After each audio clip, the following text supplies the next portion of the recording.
তো এটা আমি যেটা বলতে চাচ্ছি যে দলীয় মনোনয়ন থেকে আমি যে জিনিসটা বেশি প্রাধান্য দিচ্ছি সেটা হলো যে জনগণের মনোনয়ন। জনগণের মনের মধ্যে যদি আমার দল দল যদি আমাকে জনগণের মনোনয়নটা আমি এই জন্যই বেশি প্রাধান্য দিচ্ছি।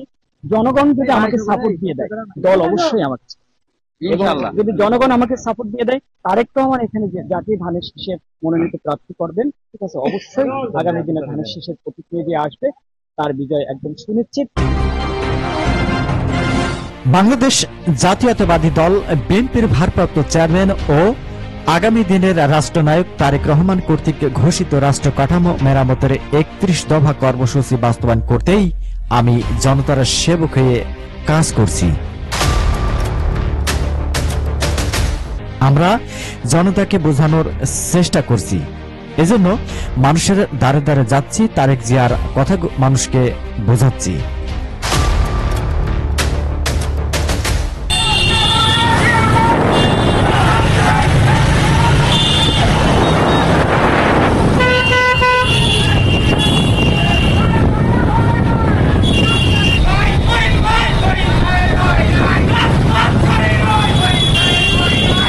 কয়েক শতাধিক মোটরসাইকেলের শোভাযাত্রা নিয়ে শনিবারে বিকালে ব্যাপক গণসংযোগ ও লিফলেট বিতরণের সময় এভাবেই কথাগুলো তুলে ধরেন বাংলাদেশ জাতীয়তাবাদী কেন্দ্রিক কৃষক দলের অন্যতম সদস্য, উদীয়মান তরুণ প্রজন্মের আইকন, কারা নির্যাতিত সাবেক ছাত্রদল নেতা এবং কুষ্টিয়া ৪ আসনের বিএনপির মনোনয়ন প্রত্যাশী হাফেজ মোহাম্মদ মঈনুদ্দিন।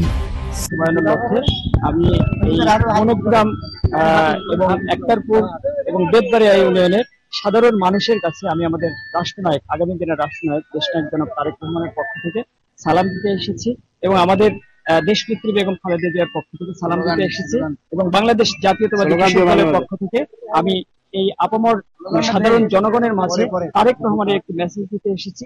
যেহেতু আমি কৃষক দল করি, কৃষকদের নিয়ে কাজ করতে চাই, আপনারা আমার দলের যে ভারপ্রাপ্ত চেয়ারম্যান জনাব তারেক রহমানের জন্য দোয়া করবেন।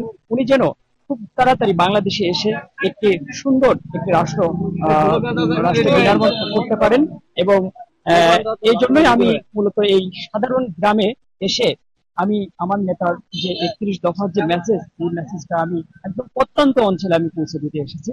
আমি এই জন্য আমি মূলত এসেছি। আপনারা সাংবাদিক, আপনারা দেখছেন যে এটা দিয়ে আজকে আমার ৩য় দিনের মন করেন যে আপনার এই ৩১ দফার লিফলেট বিতরণী অনুষ্ঠান চলছে সাধারণ জনগণের মাঝে। তো আপনারা দেখছেন যে এখানে হাজার হাজার জনগণের একটা ব্যাপক সাড়া। আর আপনারাই সাংবাদিক, আপনারা সবকিছু তো আপনারা নিজে চোখে দেখতে পাচ্ছেন যে সাংবাদিকটার যেদিকে তাকায় সেদিকে কিন্তু আলো জ্বলে ওঠে।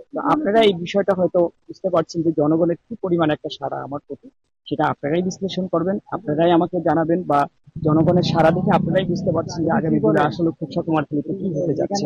ইনশাল্লাহ আমার নেতার মেসেজ আমি এই খুবসা কুমারখালীর প্রতিটি মানুষের ঘরে ঘরে, একদম গ্রাম থেকে একদম জনপদে, একদম মনকন্দের নিম্ন অঞ্চলে আমি আমার এই নেতার মেসেজটা দিয়ে নিতে চাই। শ্রাবণের রিমঝিমের বৃষ্টিকে উপেক্ষা করে শ্রমজীবী মেহনতি মানুষের এই নেতা লিফলেট বিতরণের ধারাবাহিক অংশ হিসেবে তার নির্বাচনী এলাকা খোকসা বনগ্রাম ও একতারপুর বাজারে গিয়ে মানুষের দ্বারে দ্বারে গিয়ে লিফলেট বিতরণের পাশাপাশি করেন শুভেচ্ছা বিনিময়। তরুণ প্রজন্মের এই নেতা নিজের নমিনেশনের কথা সাংবাদিকদের প্রশ্নের উত্তরে তুলে ধরেন।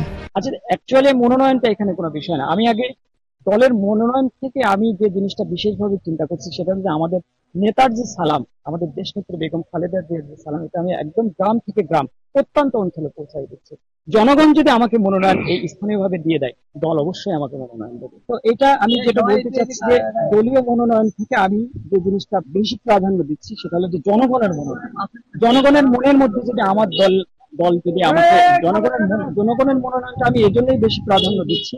জনগণ যদি আমাকে সাপোর্ট দিয়ে দেয়, দল অবশ্যই আমাকে, এবং যদি জনগণ আমাকে সাপোর্ট দিয়ে দেয়, তারেক রহমান এখানে জাতীয় ধানের শীষের মনোনীত প্রার্থী করবেন, ঠিক আছে, অবশ্যই আগামী দিনে ধানের শীষের প্রতিক্রিয়া দিয়ে আসবে, তার বিজয় একদম সুনিশ্চিত।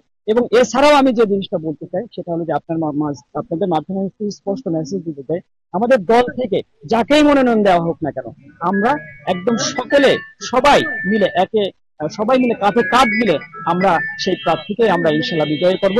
আমরা ধানের শীষকে বিজয় করব এবং দেশনেত্রী বেগম খালেদা জিয়াকে বিজয় করব এবং বাংলাদেশকে বিজয় করব।